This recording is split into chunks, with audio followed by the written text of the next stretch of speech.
Premium Super Heavy PVC Modular Kitchens by Sarvesh.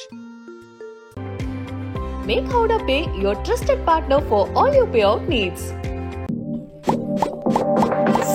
InnoSix, Bharat ka next gen crypto exchange. அது ஏன் அடிக்கல ஏன் பாகிஸ்தான் அடிக்கல அப்படி. அதுக்கடுத்து தீவிரவாத முகாம்கள் மீது 9 முகாம்கள், 5 வந்து பாகிஸ்தான் ஆக்குபைடு காஷ்மீர்ல உள்ளது, 4 வந்து ஐபிக்கு இந்த பக்கம் மிக துல்லியமாக வான்வெளி தாக்குதல் பண்ணியிருக்கோம். என்னன்னு கேட்டீங்கன்னா 7/5/2025 அன்று இந்த மாக் ட்ரில்ஸ் வந்து பிராக்டிஸ் பண்ணப்படும் அப்படின்னு போட்டிருந்தது வந்து எல்லாரும் என்ன நினைப்பாங்க, ஒரு ப்ரிப்பரேஷன் ஃபார் வார். அவங்க வந்து நிம்மதியா சரி 7ஆம் தேதிக்கு அப்புறம் வந்து இவங்க என்ன செய்யறாங்கன்னு பார்ப்போம்னு இருக்கும்போது அந்த மாக் ட்ரில் அந்த ப்ரிப்பரேஷனுக்கு முன்னாடி ஒரு அடி அடிச்சாங்க பாத்தீங்களா. இதுதான் element of surprise. Caught them unaware. Rafale வந்து ஏர்கிராஃப்ட் யூஸ் பண்ணப்பட்டிருக்கு அப்படின்னு சொல்றாங்க. இவங்க வந்து பாகிஸ்தான் ஏர் ஸ்பேஸ்ல ஊடுருவி உள்ள போய் அழிச்சாங்களா? இங்க 2 விதமான இது இருக்கு. ஒன்னு வந்து பாம்பர்ஸ் வந்து பண்ணணும்னா அவங்க ஏர் ஸ்பேஸ்ல போய் பாம்பு டிராப் பண்ணுவாங்க. ஆனா மிசைல்ஸ் வந்து அப்படி கிடையாது. தீவிரவாதிகளின் முகாம்கள் மீது மட்டும்தான் பண்ணியிருக்கோம். இது வந்து நமக்கு வந்து மிகப்பெரிய வெற்றியோ நம்ம நீதியை நிலைநாட்டிட்டோமோ அப்படின்லாம் நான் சொல்ல வரல. இது ஒரு வெற்றியின் ஒரு ஆரம்பம். வணக்கம் சார். வணக்கம். இது இந்தியா வந்து ஒரு அட்டாக் ஒன்று நடத்தியிருக்காங்க. அஃபிஷியலாக இந்தியாவுமே இந்த ஸ்டேட்மெண்ட்டையுமே இன்னைக்கு காலையில் ப்ரெஸ் ரிலீஸாகவும் விட்டுருக்காங்க. இது எப்படி பார்க்குறீங்க சார்? முதல்ல இப்போ வந்து 22 ஏப்ரல் 2025 அப்புறம் நமது தேசிய தலைமை வந்து ஒரு ஸ்டேட்மெண்ட், அதாவது ஒரு மெச்சூர் ஸ்டேட்மெண்ட், மிக மிக முக்கியமாக அதை பார்க்க வேண்டிய அந்த ஸ்டேட்மெண்ட், இந்த தீவிரவாதிகள் யாராக இருந்தாலும் எங்கிருந்தாலும் தக்க பதிலடி கொடுப்போம், இதற்கு பின்னாடியில் இருப்பவர்களையும் தண்டிப்போம் அப்படிங்கிறது தான் அந்த ஸ்டேட்மெண்ட். அந்த ஸ்டேட்மெண்ட் பிரதம மந்திரியோட அந்த ஸ்டேட்மெண்ட்டோட ஒவ்வொரு வார்த்தையும் அண்டர்லைன் பண்ணி ஹைலைட் பண்ணி நீங்கள் பார்த்தீங்கன்னா அதில் பாகிஸ்தான் என்கிற வார்த்தை இருக்காது.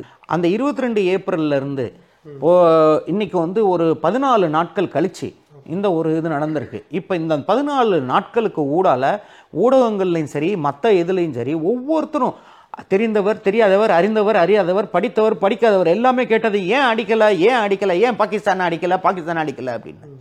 ஆனா ஒரு முதிர்ச்சியை பெற்ற ஒரு மெச்சூர் தலைமை, ஒரு தேசிய தலைமை, 150 கோடி மக்களால் தேர்ந்தெடுக்கப்பட்ட ஒரு அரசு எந்த விதமான ஒரு நடவடிக்கை எடுத்திருக்கு அப்படிங்கிறதுக்கு ஒரு உதாரணம் பார்த்தீங்கன்னா இது இந்த இதில் வந்து உங்களுக்கு நல்லா தெரியும், கண்கூடா தெரியுது. இப்போ அவர் பேசின அந்த ஸ்டேட்மெண்ட்டு, அதுக்கடுத்து தீவிரவாத முகாம்கள் மீது 9 முகாம்கள், இதில் வந்து நீங்கள் பார்த்தீங்கன்னா 5 வந்து பாகிஸ்தான் ஆக்குபைடு காஷ்மீரில் உள்ளது, 4 வந்து ஐபிக்கு இந்த பக்கம், அது வந்து பாகிஸ்தான் ஆக்குபைடு காஷ்மீர் கிடையாது.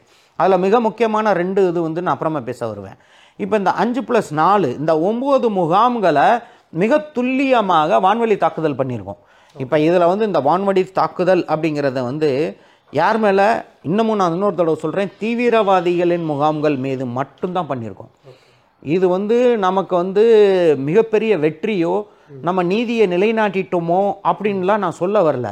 இது ஒரு வெற்றியின் ஒரு ஆரம்பம். நம்ம நீதி நிலைநாட்டுறது எப்பன்னா இந்த தீவிரவாதத்துக்கு முற்றுப்புள்ளி வைக்கிறது ஒன்று தான் வழி அப்படிங்கிறத உணர்ந்த தேசிய தலைமை இந்த ஒரு தருணத்தை யூஸ் பண்ணி இந்த தீவிரவாதத்துக்கு முற்றுப்புள்ளி வைக்கிறதுக்கு ஒரு முடிவு எடுத்து ஒரு ஸ்ட்ராட்டஜி அப்படிங்கிறத வந்து எவால்வ் பண்ணி அதில் உள்ள முதல் ஸ்டெப்பு நேற்று பண்ண அந்த தீவிரவாத முகாம்கள் மீது நடந்த தாக்குதல். ஓகே, கிட்டத்தட்ட ஒரு யாருமே எதிர்பார்க்காத ஒரு நேரத்தில் நடந்திருக்கு அப்படின்னு சொல்லலாம். ஏன்னா வந்து நேற்று வந்து போர் ஒத்திகை வந்து இங்கே நிகழ்த்தப்படும். அதுக்கப்புறம் தான், ஏன்னா மக்கள் எல்லார் மத்தியிலுமே என்ன இருந்துச்சுன்னா இந்த போர் ஒத்திகைலாம் நிகழ்த்துறாங்க அப்படின்னா இன்னும் கொஞ்சம் நாளில் வந்து இந்த அட்டாக் அப்படிங்கிறது இருக்கும் அப்படிங்கிற மாதிரி தான் ஒரு ஸ்ட்ரக்சர் எல்லாத்தையும் ஃபார்ம் ஆகிருந்துச்சு. ஆனால் திடீர்னு யாருமே எதிர்பார்க்கல, காலையில் எழுந்திரிச்சா இந்த மாதிரி அட்டாக் அப்படின்னு சொல்கிறாங்க. உண்மையிலேயே வந்து இது வந்து எலிமெண்ட் ஆஃப் சர்ப்ரைஸ்னு ஒன்று இருக்குங்க. ஒரு தாக்குதல் அப்படிங்குது, ஒரு நம்ம வந்து பதிலடின்றோம், எது வேணால் சொல்கிறோம்.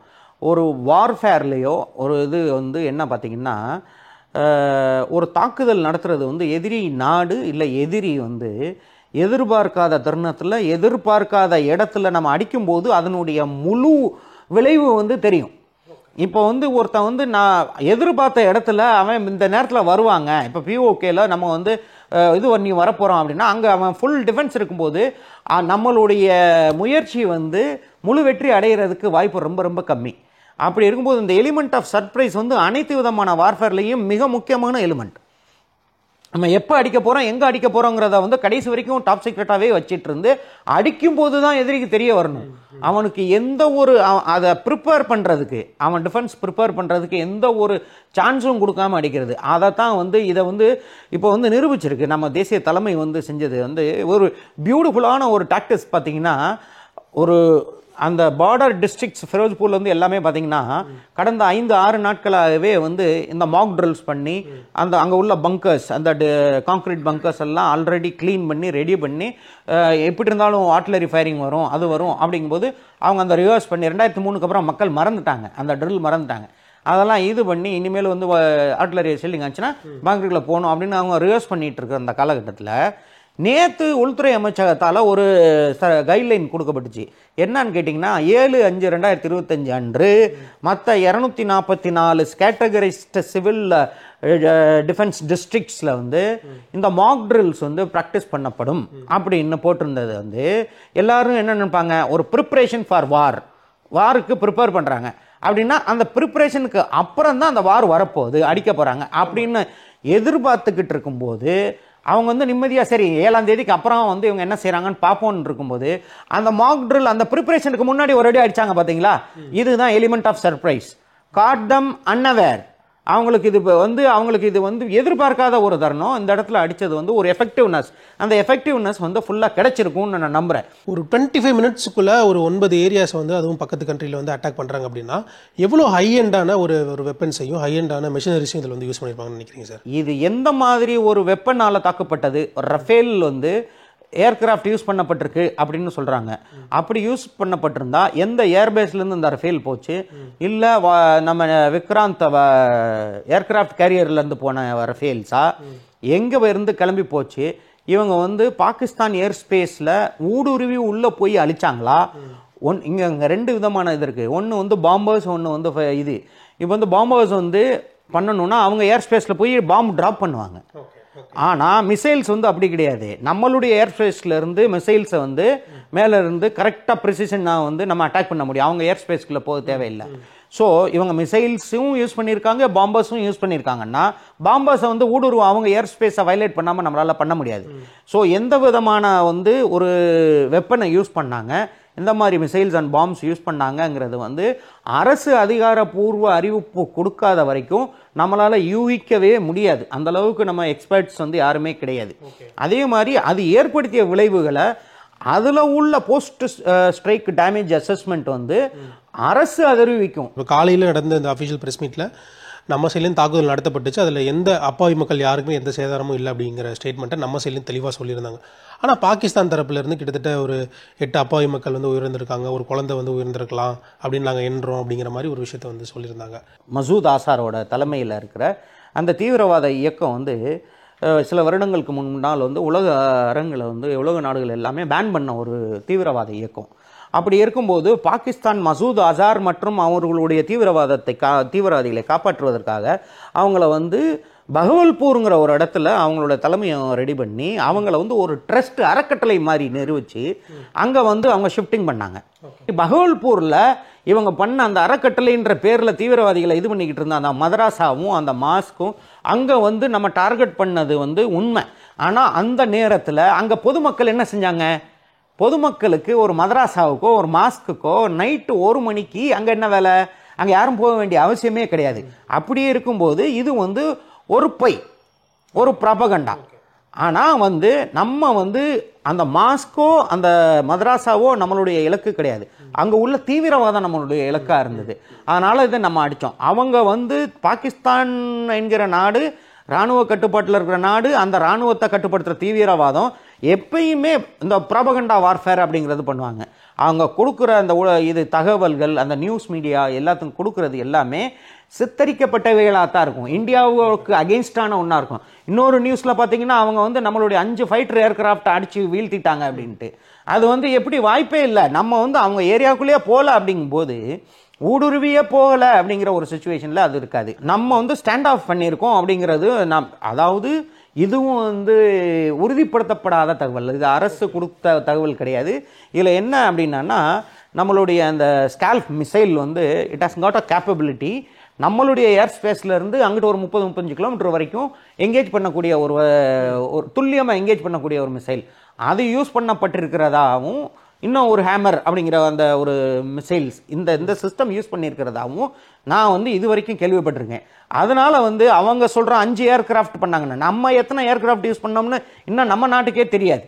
அதுக்குள்ளே அவங்க 5 ஏர்கிராஃப்டை நாங்கள் வீழ்த்திட்டோம் அப்படின்லாம் வந்து நியூஸில் ப்ராபகண்டா வார்ஃபேர் பண்ணிக்கிட்டு இருக்காங்க. அதில் ஒன்று தான் அவங்களுடைய பொதுமக்கள் 8 பேர் செத்து போனதா சொல்கிறது. இப்போ இந்த 9 இடங்களில் வந்து இந்த அட்டாக் அப்படிங்கிற நடந்திருக்கு இல்லையா சார், இந்த 9 இடங்களில் எப்படி ஃபைன் பண்ணியிருப்பாங்க அப்படிங்கிற கொஸ்டின் வந்து ஒரு லேமேன் எல்லாருக்குமே இருக்குது. முதல்ல வந்து பாகிஸ்தான்ங்கிற அண்டை நாடு, எதிரி நாடு.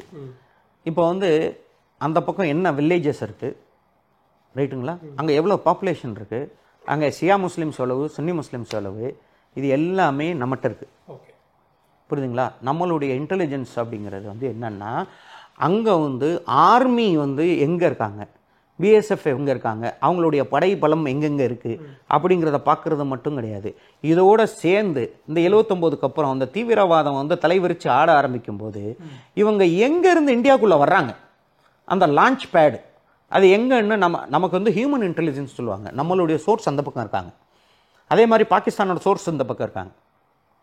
ஸோ அங்கே எந்த வில்லேஜில் எந்த மேப்பில் கிரிட் ரெஃபரன்ஸ்னு சொல்லுவாங்க, எந்த இடத்துல எந்த மாதிரியான முகாம் இருக்குது, அது லான்ச் பேடா இல்லை லஷ்கர்-இ தொய்பாவோட ஒரு ட்ரைனிங் பயிற்சி முகாமா, அந்த பயிற்சி முகாமில் எத்தனை பேருக்கு ஒரு நேரம் கொடுக்குறாங்க, ஒரு வருஷத்தில் எந்தெந்த காலகட்டத்தில் அவங்க வந்து ட்ரைனிங் கொடுப்பாங்க, அவங்க அங்கேருந்து இன்ஃபில்ட்ரேஷன் எப்போ பண்ணுவாங்க, வின்டரில் பண்ணுவாங்களா, வின்டருக்கு முன்னாடி பண்ணுவாங்களா, இல்லை நடுவில் பண்ணுவாங்களா, அப்புறம் எக்ஸ்ஃபில்ட்ரேஷன் எப்போ ஆகும், எங்கே ரிசீவ் பண்ணுவாங்க, ரெகுலர் ஆர்மியும் தீவிரவாதமும் எப்படி அவங்க வந்து லிங்க் பண்ணி உள்ளே வர்றாங்க அப்படிங்கிறது எல்லாமே இன்டெலிஜென்ஸ் நம்மகிட்ட இருக்குது, காலங்காலமாகவே நம்மகிட்ட இருக்குது. இந்த 9 வந்து முகாம் மட்டும் கிடையாது, நூற்றுக்கணக்கான முகாம்கள் இருக்குது, பல முகாம்கள் இருக்குது, 100கணக்கானதை விட பல முகாம்கள் இருக்குது. இப்போ அதான் நான் உங்களுக்கு என்ன சொன்னேன், இது ஒரு ஆரம்பம். இந்த ஆரம்பம் வந்து முழுமை எப்போ அடையும்னா மொத்தமாக தீவிரவாதம் அழிஞ்சு அவங்களுடைய இராணுவம் சிவில் அரசாங்கத்தின் கட்டுப்பாட்டுக்குள் வரும்போது மட்டும்தான் இந்த பிரச்சனைக்கு ஒரு முடிவு வரும். ஓகே சார், உங்களோட கருத்துக்களை ரொம்ப நன்றி sir. Thank you. Premium Super Heavy PVC Modular Kitchens by Sarvesh. Make Howrah Pay your trusted partner for all your payout needs. InnoSix, Bharat ka next gen crypto exchange.